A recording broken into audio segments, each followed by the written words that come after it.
Voter বেড়েছে 66%। জনসংখ্যা কি হলো? 2001-এর সেন্সাস, 2001-এর সেন্সাস বলছে পশ্চিমবঙ্গের জনসংখ্যা ছিল 8 কোটি। এখন জনসংখ্যা কত? আমাদের যে ministry of statistics and programme implementation আছে, ওরা বলছে প্রায় 10 কোটির মতো। আর অন্য নানান সমীক্ষায় বলছে ম্যাক্সিমাম 10.5 কোটি হতে পারে।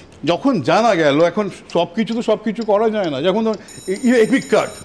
এপিক কার্ড তো স্বাধীনতার পর থেকেই করা যেতে পারত, ফার্স্ট ইলেকশন কমিশনার তো করতে পারত, তার নাম তো আমরা শুনলাম, আমরা সবাই জানি।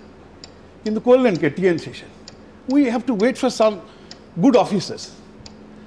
আমরা দেখলাম যে দেখুন এই জিনিসটা এসআইআর হয়তো আরও আগে দরকার ছিল, কিন্তু এখন করেছে কেন? আমি সেটাই তো বলছিলাম যে পপুলেশন বেড়েছে 31% আর ভোটার বেড়েছে 60%। জবাবটা হচ্ছে হ্যাঁ শুনে রাখো, জবাবটা হচ্ছে যে ভোটারের থেকে জনসংখ্যা দ্বিগুণ যদি ভোটার বাড়ে, তাহলে স্বাভাবিকভাবে একটা ইন্টারভেনশনের প্রশ্ন আছে। আগেকার সবাই চুপ করে গেছিল, কিন্তু এখন যিনি এসছেন তিনি চুপ করতে পারেননি, যে একই কারণে টিএন সেশন চুপ করে ছিলেন না।